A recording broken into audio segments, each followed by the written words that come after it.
오늘 우리 주시는 하나님의 말씀은 역대하 30장 5절 말씀 우리 함께 읽겠습니다. 드디어 왕이 명령을 내려 브엘세바에서부터 단까지 온 이스라엘에 공포하여 일제히 예루살렘으로 와서 이스라엘의 하나님 여호와의 유월절을 지키라 하니 이는 기록한 규례대로 오랫동안 지키지 못하였음이더라. 아멘. 오늘 새벽에 예배하신 하나님의 은혜가 우리 성도님들께 함께 하시기를 예수님 이름으로 축복합니다. 아멘. 자, 오늘 말씀은 히스기야 왕이 성전을 깨끗하게 한 후에 유월절을 지키게 한 내용입니다. 오늘 30장 내용을 쭉 읽어보면 알 수 있는 것은 아무리 좋은 말씀이 있어도요, 그 말씀을 도무지 받아들이지 않는 사람에게는 은혜가 임하지 않는다는 겁니다.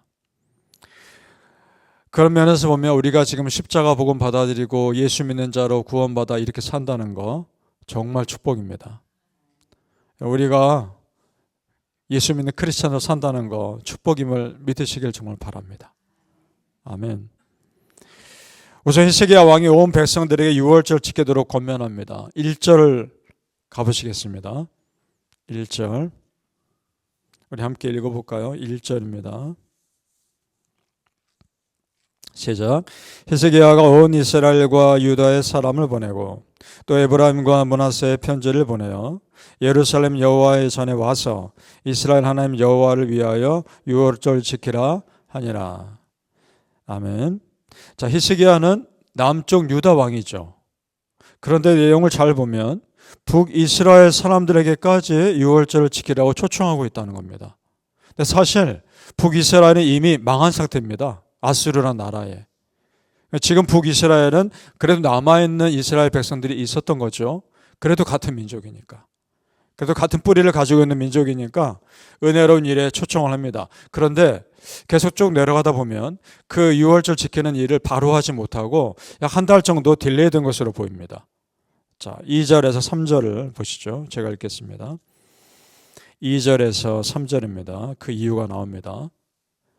왕이 방백들과 예루살렘 온 회중과 더불어 의논하고 둘째 달에 유월절을 지키려 하였으니 이는 성결하게 한 제사장들이 부족하고 백성도 예루살렘에 모이지 못하였으므로 그 정한 때에 지킬 수 없었습니다.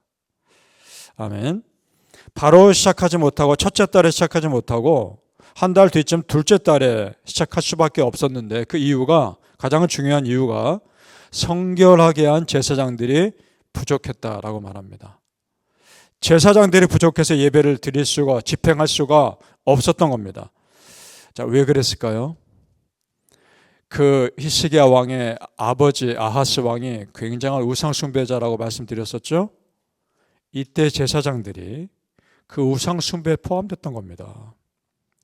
그 사람들은 예배 드릴 수 없는 거죠. 하나님을 드리는 예배에 포함될 수 없었던 겁니다. 그래서 성결하게 제대로 준비된 제사장들을 찾을 시간이 필요했던 겁니다. 그러다 보니까 한 달 정도 늦춰진 거죠. 여러분, 하나님을 예배하려고 해도 준비된 제사장들이 부족해서 예배를 제대로 드리지 못했다는 거 너무나 안타까운 일 아닙니까? 오랫동안 우상 숭배가 가져온 가장 큰 피해가 바로 이겁니다. 무엇이냐? 신앙의 단절입니다. 이것이 가장 큰 피해입니다. 단순히 우상 한번 섬기고 끝나는 것이 아니란 말입니다. 믿음의 단절을 가져옵니다. 하나님 섬기는 일에 섬기는 자들도 부족해진 거 아닙니까? 믿음의 단절이란 말입니다. 믿음의 전통이 끊기고 신앙의 흐름이 끊기는 거죠. 가장 심각한 결과입니다. 성도님들, 우리 공동체에서, 그 여러분의 가정에서 여러분에게 이런 끊어짐이 아니라 믿음의 전통이 계속해서 흐를 수 있기를 축복합니다. 아멘. 그렇다면 히스기야 왕이 어떻게 백성들을 권면하는지를 보죠. 여기서 히스기야의 믿음이 나타납니다. 자, 6절을 우리 같이 읽어보겠습니다. 6절 말씀 시작. 보발꾼들이 왕과 방백들의 편지를 받아가지고 왕의 명령을 따라 온 이스라엘과 유다에 두루 다니며 전하니 일러스되 이스라엘 자손들아 너희는 아브라함과 이삭과 이스라엘 하나님 여호와께로 돌아오라. 그리하면 그가 너희 남은 자 곧 아수르 왕의 손에서 벗어난 자에게로 돌아오시리라. 아멘. 한마디로 여호와께 돌아오라는 겁니다. 너희가 여호와께 돌아오면 하나님께서 이방 나라로부터 너희를 지켜주실 것이다. 정말 그렇게 해주실 것을 히스기야는 믿은 겁니다. 믿고 믿음으로 백성들에게 미리 선포하고 있는 겁니다. 이건 지금 믿음의 선포입니다. 자, 성도님들, 그렇습니다. 우리가 먼저 하나님께로 돌아가면 됩니다. 은혜 받을 것 기다리지 마시고 내가 먼저 은혜 품으로 돌아가면 되는 겁니다. 믿습니까? 아멘. 성도님들, 우리 적극적인 신앙인들 됩시다. 정말 하나님 믿는 믿음에 있어서만큼은 적극적이어야 하고요, 열심히 내셔야 합니다. 히스기야 왕이 적극적으로 유월절을 지키려고 하니까 보세요. 그를 도와서 함께하는 사람들이, 열심히로 도와주는 사람들이 생깁니다. 그리고 또 내가 하는 것이 아닙니다. 내 열심과 순종을 하나님께서 재료 삼아서 하나님이 하시는 겁니다. 믿으십니까? 여러분, 아무것도 하지 않은 것이 문제지요. 뭐든지 하기만 하면 하나님이 그것을 통해 큰일을 이루십니다. 뭐든지 하기만 하면 됩니다. 하나님 나라 일을 위해서. 잠언 14장 4절에 이런 말씀이 있죠. 소가 없으면 구유는 깨끗하려니와 소의 힘으로 얻는 것이 많으니라. 소가 없으면 구유를 치울 일도 없고 뒤치다거리 할 일도 없겠죠. 소가 있으면 구유 먹이도 줘야 되고 여러 가지 치울 일들이 많겠죠. 귀찮은 일들이 많습니다. 그러나 비교할 수 없을 만큼 소를 통해 얻을 수 있는 일들은 많습니다. 마찬가지입니다, 여러분. 내가 조금 귀찮고 힘든 일들이 있다 할지라도 내가 하나님 나라를 위해서 열심으로 일을 하기만 하면 그것을 통해 하나님은 큰 일을 이루신단 말입니다. 그 일을 위해 쓰임 받으시기를 바랍니다. 정말 우리가 열심을 내어 내 시간과 내 손과 발을 하나님께 내어드리기만 하면 하나님은 그것을 통해서 우리 가정과 공동체에 더 많은 은혜 누리게 하실 겁니다. 바라기는 성도님들, 내 열심, 내 힘, 내 시간, 나의 모든 것이 하나님 나라 영광을 위해 쓰임 받으시기를 예수님의 이름으로 축복합니다. 아멘. 히스기야 왕이 6월절 그 은혜의 잔치에 북이스라엘 사람들 초청했다고 말씀드렸었죠. 그런데 반응이 좋지 않습니다. 그들의 반응이. 10절을 가보시죠. 10절입니다. 제가 했습니다. 보발꾼들이 에브라임과 므낫세 지방 각 성읍으로 두루 다녀서 스불론까지 이르렀으나 사람들이 그들을 조롱하며 비웃었더라. 저 북쪽 땅 끝까지 거의 올라가서 다 전한 겁니다. 정말 부지런하게. 그런데 어떻게 하고 있나요? 조롱하며 비웃었더라. 단순히 거부한 정도가 아니라 적극적으로 반대한 겁니다. 여러분 어떻습니까? 말씀을 들을 귀 없는 자들의 안타까움이 보이지 않습니까? 지금도 이 세상에 하나님 믿지 않는 자들의 반응이기도 하죠. 자, 오래전부터 믿음의 전통에 끊겨버린 북이스라엘 사람들의 냉담한 반응을 보면서 오히려 우리는 우리의 지금을 생각해 봅니다. 우리는 정말 은혜 가운데 있는 거 아닙니까? 여러분, 말씀에 선포되면 여러분 아멘 하시지 않습니까? 여러분 간절히 기도하지 않습니까? 예수님 없이는 우리 못 살지 않습니까? 주일날 예배드리지 않고는 우리 못 견디지 않습니까? 그거 축복입니다.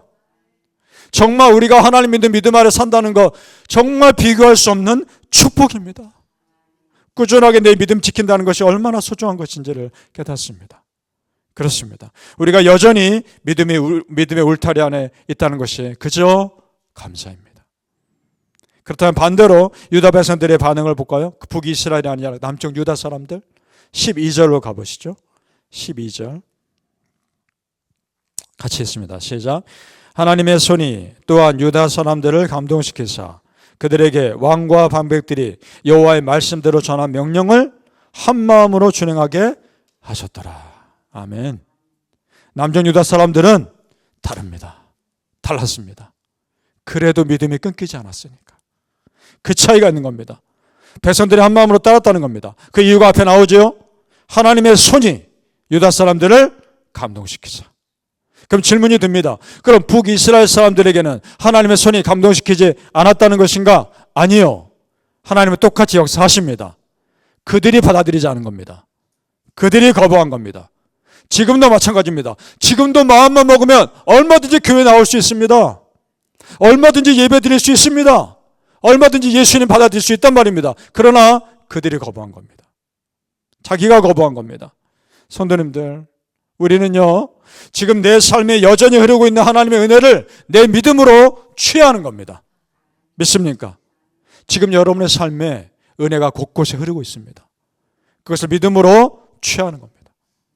중간에 믿음을 포기하는 분들 보면 그래서 너무나 안타까운 거예요. 조금만 더 기도하면 되고 조금만 더 예배하면 되는데 그 깊은 은혜가 흐를 텐데 거기서 멈추는 것이 너무나 안타까운 거예요. 성도님들, 열심을 내셔서 하나님이 나에게 주신 은혜의 기회들, 여러분 삶에 지금 뿌려놓으신 그 은혜의 씨앗들 하나도 놓치지 마시고 다 누리시기를 예수님 이름으로 축복합니다. 아멘. 기도하겠습니다. 아버지 하나님, 하나님께서 예수 믿도록 우리를 불러주셔서 감사합니다. 예수님 모르는 자가 아니라 예수님 아는 자로 살게 하심을 감사합니다. 우리가 예수님 믿고 구원받았고 우리 자녀들도 예수님 믿고 구원받게 하심을 너무나 감사합니다. 이 자체가 축복입니다. 어떠한 기도 응답보다도 더 큰 기도 응답입니다.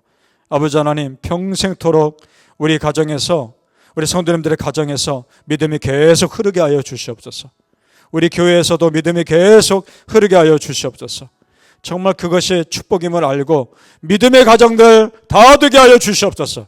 어떤 상황이 있든지 우리 성도님들의 가정이 은혜의 가정 되게 하시고 믿음의 가정 되게 하시고 말씀의 가정 되게 하여 주시옵소서. 무엇보다 예수님 잘 믿는 가정과 자녀들 되게 하여 주시옵소서. 감사하며 예수님의 이름으로 기도하옵나이다. 아멘.